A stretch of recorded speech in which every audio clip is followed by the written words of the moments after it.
श्री कृष्ण कहते हैं कि मनुष्य के जीवन में कई सारी प्रतिक्रियाएं होती हैं, जिनमें से एक अहम प्रतिक्रिया और जीवन का महत्वपूर्ण हिस्सा है आलस। आलस एक ऐसी क्रिया है जो हर मनुष्य के साथ होती है। दुनिया में शायद ही कोई ऐसा होगा जिसको आलस ना आता हो। हम ये मान सकते हैं कि जिस इंसान को आलस ना हो वह इंसान साधारण नहीं हो सकता। कई बार मजाक के रूप में हम ये कह भी देते हैं कि इस मिट्टी के बने हो। यदि आलस ने आपको घेर रखा है तो उस काम के फायदे के बारे में सोचिए जिसको आप आलस के कारण नहीं कर पा रहे हैं। ऐसा करने से आपके अंदर उस काम को करने की इच्छा होगी और आप एक्टिव हो जाएंगे। कई बार किसी बड़े काम को देखकर भी आलस आ जाता है। यदि ऐसा है तो उस काम को टुकड़ों में बांट लें। अब वही कार्य आसान हो जाएगा। पहले एक टुकड़े को पूरा करें, फिर कुछ समय बाद दूसरे को पूरा करें। जैसे जैसे काम पूरा होगा आपका आलस कम होता रहेगा। श्री कृष्ण ने भागवत गीता में कहा है, किसी भी कार्य को लगातार ना करें। ऐसा करने से आपको थकान होगी, आपको आलस घेर लेगा। काम करते हुए बीच बीच में थोड़ा आराम करते रहें। इस तरीके से आलस आपके पास नहीं आएगा और आप अपने काम को आसानी से पूरा कर लेंगे। हर व्यक्ति का एक लक्ष्य होता है। जब भी आप आलस महसूस करें तो तुरंत अपने लक्ष्य को याद करें। ऐसा करने से आप अच्छा महसूस करेंगे और आपका आलस तुरंत चला जाएगा। अगर आपका कोई लक्ष्य नहीं है तो उसे आज ही बनाएं और आलस से दूर भगाएं।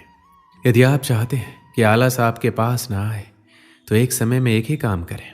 कुछ लोग बहुत से काम एक दिन में या एक साथ करना चाहते हैं, लेकिन जब कार्यों को पूरा करने की शुरुआत करते हैं तो इतने कार्यों को देखकर आलस आ जाता है। अतः एक बार में एक ही कार्य करने की आदत डालें।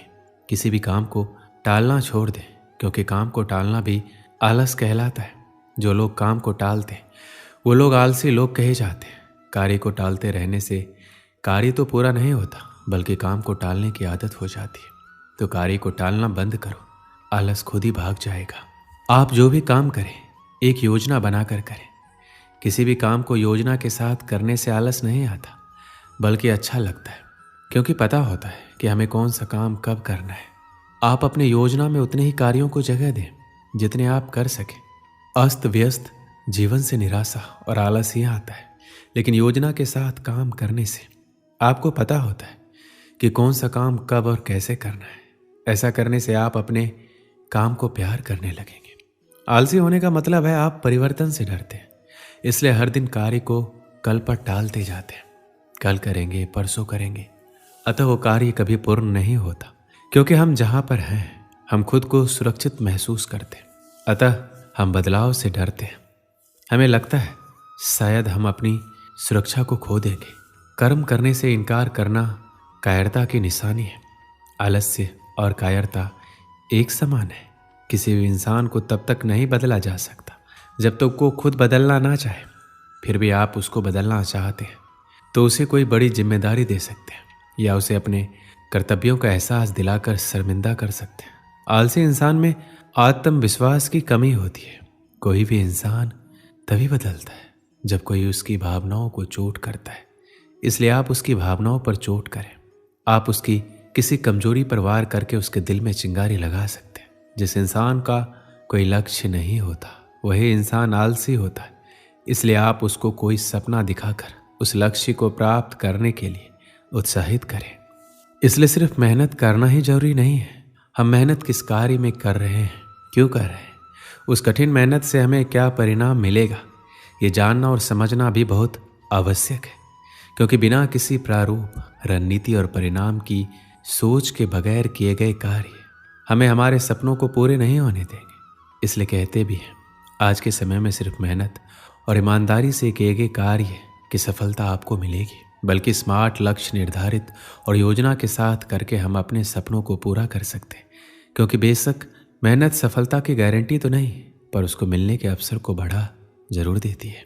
लेकिन अगर आपके सपनों में उनको पूरा करने की जोश और जुनून सवार है तो सच मानिए आपको आपके सपनों को पूरा करने से दुनिया की कोई ताकत नहीं रोक सकती, बशर्ते वह सपना आपकी मेहनत, लगन और प्लानिंग के साथ किया गया हो। क्योंकि मेरा मानना है सपने जिंदगी में चाहे जितने देखो, हकीकत में वही पूरे होते हैं जो सपने हमारे जिद्दी होते हैं। बचपन से ही हमारे माँ बाप हमें मेहनत के लिए कहते हैं, चाहे वो पढ़ाई हो या नौकरी, सब मेहनत की ही बात करते हैं। हमारे माता पिता मानते हैं कि आप जितनी मेहनत करोगे आपको उतनी ही सफलता मिलेगी। लेकिन दुनिया में अब तक कोई ऐसा शख्स नहीं हुआ जो सिर्फ मेहनत करके आगे बढ़ा हो। अगर मेहनत से सफलता मिलती तो आज मजदूरी करने वाले सबसे ज़्यादा सफल होते। ये बहुत ही अच्छा और उचित सवाल है कि मेहनत तो हम बहुत करते हैं, लेकिन हमें मन मुताबिक सफलता हासिल नहीं होता। क्योंकि अगर मेहनत की बात करें तो सिर्फ मेहनत करने से सफलता नहीं मिलती और ना ही सपने पूरे होते। अगर ऐसा संभव होता तो आज के समय में एक मजदूर सबसे ज़्यादा सफल और पैसे वाला इंसान होता। क्योंकि सबसे ज़्यादा मेहनत तो असल में वही करता है। वही दूसरी तरफ वो लोग होते हैं जिन्हें हम आलसी बोलते हैं, बल्कि ऐसा कतई नहीं है। वह किसी काम को करना नहीं चाहते, बल्कि वह हर काम को शॉर्टकट तरीके से करना पसंद करते हैं। आप जब उनको देखेंगे तो सोचेंगे कि यह खाली ही बैठा रहता है, लेकिन असल में हर काम वो जल्दी कर लेता है और फिर खाली होकर बैठ जाता है और खाली समय में नई नई जानकारी हासिल करता है। इंसान और मशीन में इतना ही फर्क है कि इंसान सोच सकता है और हर चीज़ का रास्ता निकाल सकता है। आपने एक कहावत सुनी होगी जिसमें दो लकड़हारे पेड़ काटते हैं, एक समय लगाकर कुल्हाड़ी को धार कर देता है और वही दूसरा पेड़ काटने पर ध्यान देता है, जिस कारण वह ज़्यादा मेहनत करने के बावजूद कम पेड़ काट पाता है और बिल्कुल आराम नहीं कर पाता। इंसान को हर काम सोच समझ कर करना चाहिए, क्योंकि मेहनत तो गधे भी करते हैं। तो आज ही से हर काम को नए तरीके से करने की कोशिश करो, क्योंकि सिर्फ मेहनत से सफलता नहीं मिलती। एक समय की बात है, एक गांव में एक छोटा सा गुरुकुल था। वहाँ सभी शिष्य गुरुजी के मार्गदर्शन में पढ़ा करते थे, लेकिन उन सभी बच्चों में एक विद्यार्थी बहुत ही आलसी प्रवृत्ति का था, क्योंकि वो हर बार आज के काम को कल पर और कल के काम को परसों पर टाल देता था। गुरुजी उसकी इस गंदी आदत से बेहद परेशान थे। इस कारण गुरुजी ने काफ़ी सोच विचार कर उसे कैसे समझाया जाए इसके लिए एक रणनीति बनाई। अगले दिन गुरुजी ने उससे कहा, मैं तुम्हें ये काला पत्थर देने जा रहा हूँ। इसे तुम किसी भी लोहे की चीज़ पर घिसोगे तो वो सोने की बन जाएगी, लेकिन तुम्हारे पास कल सूर्यास्त तक का ही समय है। सूर्यास्त के बाद ये पत्थर काम करना बंद कर देगा और मैं तुमसे ये पत्थर वापस ले लूँगा। इतना कहकर गुरुजी वहाँ से चले जाते। आलसी शिष्य बहुत खुश होता है और मन ही मन वो नई चीज़ों को खरीदने के बारे में सोचता रहता है और मन ही मन बरबराता रहता है, मैं इस सोने का ये करूँगा वो करूँगा। आलसी शिष्य बहुत सारे ख्वाब तो बुन लिए थे, लेकिन उन्हें पूरा करने के लिए प्रयास नहीं कर रहा था। आलसी शिष्य ने सोचा, अभी तो मेरे पास बहुत सा समय है, इसलिए अभी थोड़ी देर सो जाता हूँ। नींद में भी वो आलसी शिष्य बहुत बड़े बड़े सपने देख रहा होता है और बस सोचता ही रहता है। आलसी शिष्य को सोचते सोचते पूरा एक दिन बीत जाता है और वो आलसी शिष्य अभी भी सोच ही रहा होता है। वो बरबराता है, अभी तो मेरे पास पूरी शाम पड़ी है, मैं इन सभी सपनों को बहुत ही जल्द पूरा कर लूँगा, इसलिए भी थोड़ा आराम कर लेता हूँ और फिर जब उठूँगा तब इन सपनों को पूरा कर लूँगा। जब वो नींद से उठता है तो दोपहर हो जाती है। वो दोपहर का खाना खाने लग जाता है और अब आलसी शिष्य घड़ी की तरफ देखता है, सोचता है अभी तो पूरे 4 घंटे बचे हैं सूर्यास्त होने में, इतनी देर तक मैं क्या करूँगा, इसलिए थोड़ा आराम ही कर लेता हूँ। आलसी शिष्य शाम को नींद से उठता है और घड़ी को देखकर दौड़ा दौड़ा बाहर भागता है और लोहे की चीज़ ढूंढने में लग जाता है। लेकिन रास्ते में गुरुजी उससे मिल जाते और उससे वो पत्थर वापस ले लेते और बोलते हैं, अब तुम्हारा समय समाप्त हुआ, अब शाम हो चुकी है और सूर्यास्त भी हो गया है। आलसी शिष्य को पछतावा होता है और उसे समय के महत्व का एहसास होता है। इस कहानी से हमें क्या सीख मिलती है? हमारा भी यही हाल है।